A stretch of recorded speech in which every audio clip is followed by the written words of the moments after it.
Hi friends, it's Emily with Emily T. Astrology. I am your host for Hermes Speaks.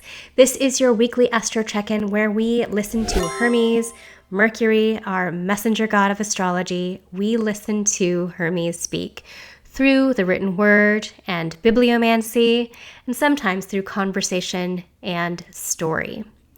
This week, in fact, today on May 20th, the sun enters the sign of Gemini, and very soon will conjoin Uranus. This conjunction is significant since it is the first time that the sun will conjoin Uranus in Gemini since 1948. Uranus passed through the sign of Gemini previously from there was a few months in 1941, but the bulk of its transit through Gemini was from May of 1942 through June of 1949. There were 7 conjunctions between the Sun and Uranus in the sign of Gemini, starting in May of 1942. For our purposes here today, I'm going to take a look back at a few of those conjunctions that occurred in the 1940s between the Sun and Uranus in the sign of Gemini, and use some of that historical information to help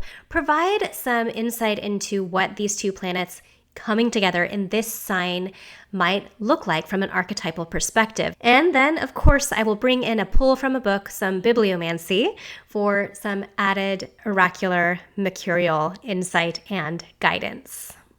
So, the particulars. As always, we have to begin with that. On Friday, the 22nd, when myself and several of my friends and colleagues will be at NORWAC, the Northwest Astrological Conference, the sun is conjoining Uranus at 1 degree and 31 minutes.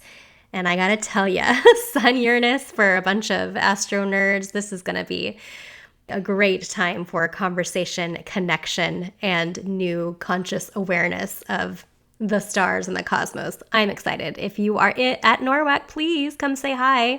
I'd love to shake your hand and meet anyone else who loves this stuff as much as I do. So, on Friday the 22nd, these two planets come together. Well, let's just very quickly break down what we're looking at, what our players are. In the case of the sun, this is our planet that represents our vital force, our ambition, the unchanging ideal image that our soul is striving towards. This is the planet that represents our awareness and consciousness. When we're talking about Uranus, this is the planet that we refer to as the great awakener or the great disruptor. Uranus wants freedom. It wants revolution and rebellion. It shakes things up. It brings in the unexpected. It is a planet of change and alteration, but ultimately of freedom, genius ideas, and liberation. Gemini is a Mercury-ruled air sign. It is a mutable or double-bodied sign, meaning that it is at the end of the spring season, double-bodied in that it is holding some of the qualities of the spring season while at the same time anticipating the summer season. So the mutable quality, which makes it flexible, adjustable, adaptable, and fast-paced, and the air quality, which adds to that quickness. There's a sense of connectivity, of communication in all of our air signs, and the fact that it is ruled by or hosted by Mercury itself, our fleet wing-footed messenger. This is a sign of communication, of data and information, of connectivity. This is a sign that is curious, fast-paced, witty, and is all about disparate pieces of information, disparate ways of connecting with each other.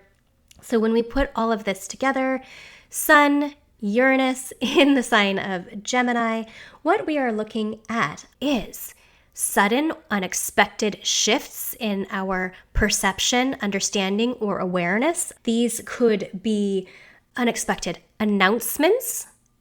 Mercury is our messenger god. Mercury rules Gemini. What I'm thinking about is new awarenesses, new pieces of information that perhaps are shocking new understandings of important systems in our lives that shifts our whole perspective around something. Maybe we come to the sudden awareness that a way that we used to think the world, like our world views, this feels like the potential for unexpected, shocking, perhaps destabilizing and disruptive new awarenesses, new perspectives, new shifts in our consciousness around our worldview. I was thinking Gemini and data.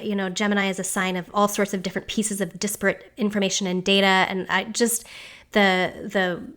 the data farm popped up into my mind. I wonder if we're not going to get some announcement around the data farms, all of these, AIs collecting all of our information, something like that. Uranus, Sun, awareness, consciousness, vitality, being shaken up, being disrupted, being shocked, but hopefully, ideally, with an eye or a nod towards freedom or liberation, or shifts in perspective and consciousness that are revolutionizing that ideal unchanging image of the sun, that essential vital force within us is being shaken up and realigned perhaps towards a new and different perspective that might change our trajectories, where we're going, what we think about the world, and our world views, right? So dynamic and exciting. And in fact, this is just one of several transits that I believe are linked in a kind of, threads within the same tapestry that are occurring over this 2-week period that I covered in last week's episode. So if you would like a more thorough explanation of this 2-week period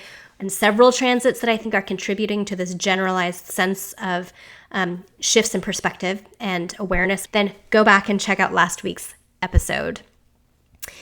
So let's take a look back at the previous transit of Uranus through the sign of Gemini and the conjunctions that took place between the Sun and Uranus in this sign in the 1940s.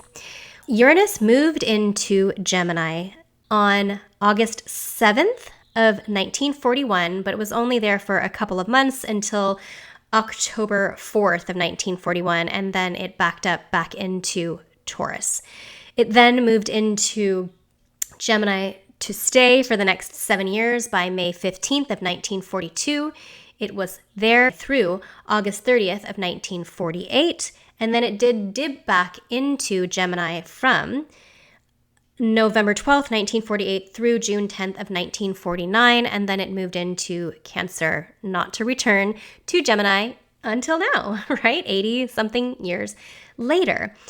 Of course, Uranus did dip its toe into Gemini last summer, beginning in July. We did have a little foreshadowing, a little hint, a little blip of Uranus in the sign of Gemini last summer, but the Sun did not conjoin it in Gemini. The Sun is in Gemini during Gemini season, right? So May and June. And Uranus was still in Taurus at that time in 2025. So this is the first time that the Sun is conjoining Uranus in Gemini. Okay, so let's look back. The first Sun-Uranus conjunction was on May 21st, 1942. The second was on May 26th, 1943. Then May 29th, 1944, June 4th, 1945, June 8th, 1946, June 13th, 1947, and June 17th, 1948. By the time we get to 1949, Uranus passes out of Gemini into Cancer on June 10th, and they don't conjoin until early Cancer later in June. So these are our 7 previous conjunctions, the last time that Uranus was in Gemini. In March of 1942, a couple months prior to the first conjunction that took place on May 21st of 1942, the first American soldier, a nurse, Ann Miller, was saved. Her life was saved through the use of penicillin. And by July of 1942, we had discovered or begun to use deep tank fermentation methods.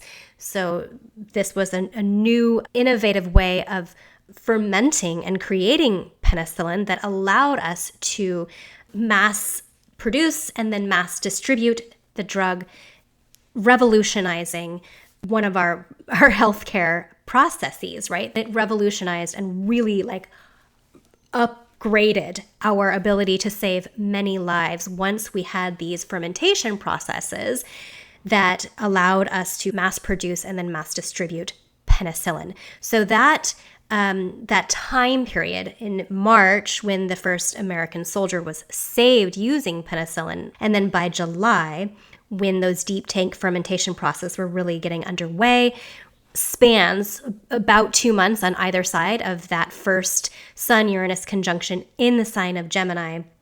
By February of 1944, so again, a couple of months prior to the conjunction of Sun-Uranus in Gemini, which took place in May of 1944. But in February of 1944, a paper was released showing evidence that DNA, not protein, which is what was previously believed. They previously believed protein, but now we're showing evidence that DNA is responsible for carrying hereditary material. And then this revolutionizes our understanding of our heredity, of our genes, right? This is something that completely changes and sets off on a new course our understanding of molecular biology. And you can imagine DNA, not protein, is the carrier of hereditary material. Okay, that's leading up to the conjunction of Sun-Uranus in 1944. In 1945, in June, the month in which we had our Sun-Uranus conjunction, the Frank report, Franck report, is circulated. This was a group of University of Chicago scientists who gathered together and signed and put out a report urging that we do not use the atomic bomb, urging that we do not deploy the atomic bomb to end the war, which is, of course, as we know, what happened. But this report that comes out during the same month as the conjunction, the Sun-Uranus conjunction in Gemini in 1945, speaks to questions of power, of capability, and conscience, right? Is there something that we know we have become capable of? We have become capable of doing. But can we, in good conscience, do this? Do the ends always justify the means? Or do we need to have a certain sense of conscience around our means, right? So questions of maybe shifts in perspective, or at least the questioning of perspective around conscience, around power, around capabilities. The fact that this report was circulated during the same month as the Sun-Uranus conjunction feels relevant to me. By 1947, on the day of the conjunction between the Sun and Uranus in Gemini, on June 13th of 1947, listen to this, guys, I love it. Fenway Park holds a night game illuminated by lights for the first time, like massive electric lights that allow the baseball game to be played at night, okay? If this is not more Sun-Uranus, I don't know what is. And this is literally the day of the Sun-Uranus conjunction. Sun, the light, the illumination, our vital force, the warmth and heat without which none of us would be alive, being electrified, allowing the shift in our culture, right? This is a collective shift that we are now able to see sporting events illuminated at night. Okay, very Sun-Uranus. Also, prior to that, just within a week prior to the actual Sun-Uranus conjunction in June, the doomsday clock is presented to the world. The doomsday clock, at that time, it was set for 7 minutes to midnight, and that was based on, the atomic bomb or the threat of nuclear doom in the world.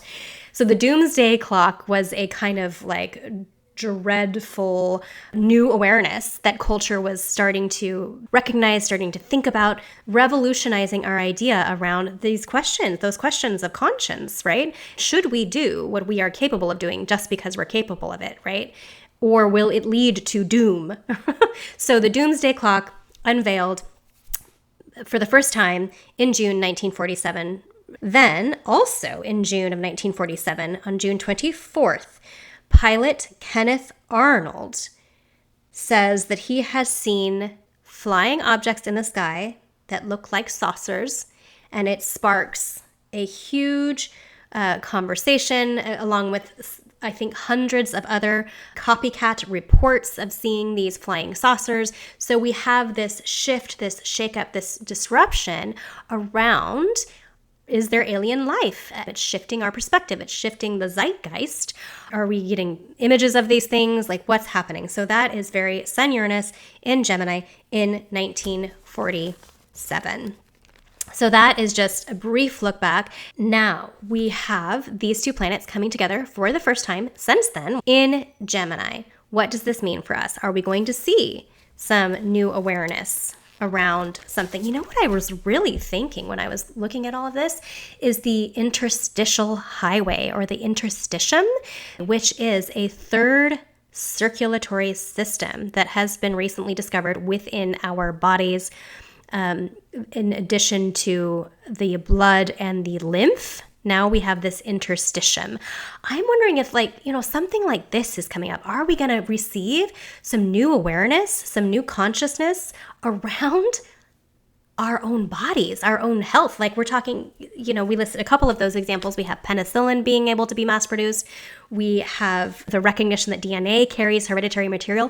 What new thing is going to come up around our health that can really shift our understanding of our bodies, of the world, of how data works, of how information is passed? This just popped into my head when I was thinking about these two planetary archetypes. Like, what new awareness is going to be coming up around something like that? That, they used to think the world was flat. That was paradigm shifting when it came out that, of course, the world is round.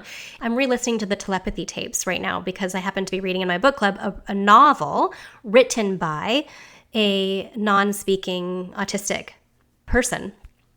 So I'm re-listening to the telepathy tapes because that was mind-blowing for me the first time I listened to it. What thing are we going to be becoming aware of around consciousness like that? There's a lot of talk in that podcast about the materialism worldview, that at the basis of everything is physics, and then we get to chemistry, and then biology, and then we get to psychology, and then above all of that, this materialist worldview is that above all of that, all of these base things, physics, chemistry, biology, psychology, that's how we arrive at consciousness as a pinnacle. But the telepathy tapes has us questioning if maybe at the base of everything is actually consciousness, right? It's not something that arises in our brains, but that is all around us, universal. So I'm going off on a tangent here, but I'm feeling like the potential with this Sun-Uranus conjunction in Gemini around our understanding of the way that our reality, our lives, our bodies, our worlds actually works could be up for a massive new awareness, something that flips it on its head, right? So exciting, maybe something that we had taken for granted is maybe not what we thought, right? What's that going to be? So we've come to the part of the show where I bring in some bibliomancy. So this week I was walking my dog by the little free library, and I decided I wanted to open the little free library and see if a title caught my eye, and this one jumped out. Bless Me, Ultima by Rudolfo Anaya. And I thought about Sun Uranus in Gemini, and I opened the book and read this. And there is some Spanish in here, and I am so sorry if I mispronounce anything. I took French in high school, not very practical, living in California, but my Spanish pronunciation is very bad, so I apologize. Gracias por mi vida, he said to Ultima. Then all my uncles stood and said gracias. My grandfather stepped forward and handed Ultima the purse of silver, which was required by custom. I can never repay you for returning my son from death, he said. Ultima took the purse. Perhaps someday the men of El Puerto will save my life, she answered. Come, Antonio, she motioned. She clutched her black bag and the gunny sack that had to be burned. We pressed through the curious, anxious crowd. I mean, that sounds like Gemini. Curious, anxious. We pressed through the curious, anxious crowd, and they parted to let us pass. La curandera, someone exclaimed. Some women bowed their heads, others made the sign of the cross. Es una merja que no ha pecado, another whispered. Hechicera, bruja. No, one of my aunts contested the last word, bruja. She knelt by Ultima's path and touched the hem of her dress as she passed by. Es sin picada, was the last I heard. Then we were outside. My Uncle Pedro led us to his truck. He held the door open for Ultima and said gracias. She nodded and we got in. He started the truck and turned on the lights. The 2 headlights cut slices into the lonely night. That's a reference to that Fenway Park. Do you know the grove of trees where Lucas saw the brujas dance? Ultima asked. Si, my uncle said. Take us there, Ultima said. My Uncle Pedro sighed and shrugged. You have performed a miracle, he said. Were it not for that, I would not visit that cursed spot for all the money in the world. The truck leapt forward. We crossed the ancient wooden bridge and turned right. The truck bounced along the cow path. On either side of us, the dark brush of the bosque closed in. Finally, we came to the end of the ruddy trail. My uncle stopped the truck. We seemed swamped by the thick brush of the river. Strange bird cries cut into the swampy night air. We can go no farther, my uncle said. The clearing of the witches is straight ahead. Wait here, Ultima said. She shouldered the sack that contained all the dirty linen and the evil ball of hair. She disappeared into the thick brush. Ay, what courage that old woman has, my uncle exclaimed. I felt him shiver next to me, and I saw him make the sign of the cross to ward off the evil of this forsaken ground. Around us the trees rose like giant skeletons. They had no green on them. They were bare and white. Up ahead we saw a fire burst out. It was Ultima burning the evil load of the sack exactly where the 3 witches had danced when my uncle saw them. A trace of the smell of sulfur touched the foul, damp air. Again, my uncle crossed himself. We are indebted to her forever, he said, for saving the life of my brother. Ay, what courage to approach the evil place alone, he added. The burst of flames in the bush died down and smoldered to ashes. We waited for Ultima. It was very quiet in the cab of the truck. There was a knock, and we were startled by Ultima's brown face at the window. She got in and said to my uncle, Our work is done. Now take us home, for we are tired and must sleep. Okay, I looked up translations. As I said, I don't speak Spanish, so I looked up the translations, and curandera means healer. Okay, curandera means healer. The next line in there that I butchered, I'm so sorry. Es una merja que no ha pecado means she is a woman who has not sinned. Hechicera is sorceress or magician, and bruja is witch. And then the last, es sin pecada, is without sin. Okay, so these are the translations into English. For me, probably more than for anyone else. And what strikes me as fascinating here, and how it relates to everything we've just talked about, it shifts of awareness and maybe changes in our worldview, is that here we have a woman who is a healer, but she's also kind of seen, one person in the crowd, in the curious, anxious crowd, calls her a witch, calls her a bruja. And then the aunties, whose relation was just saved, say, no, she's a magician. She's a healer. She's not a witch. But there's something in here around our perception of like what we don't understand, we are afraid of. That this magician, this sorcerer, maybe we only call on her when we have real need, when someone we love is dying. And then she comes and she performs a miracle and we are indebted to her. And then she has the audacity and the bravery to go out to the forsaken space where the witches were dancing. We can revere the healer, the magician, the sorcerer. We can fear and revile the witch. And yet we don't understand. We are afraid, and yet we revere. There's something in here. And how I feel like this connects to the Sun Uranus and some of those other events in history, the changing of our understanding of how things work, the possible shift in our perspective around what consciousness is, where it comes from. Like, are we on the brink with this Sun-Uranus conjunction taking place here very soon? Are we on the brink of having a new awareness, a new consciousness that maybe we're afraid of, and yet maybe we also kind of admire and revere around healing? I mean, that's the first thing that comes to me, around healing. Now, that can be very broad. That can be the healing of our bodies, our mental health, our emotional health, our physical health, our psychological health, right? That can be the healing of our society, our culture.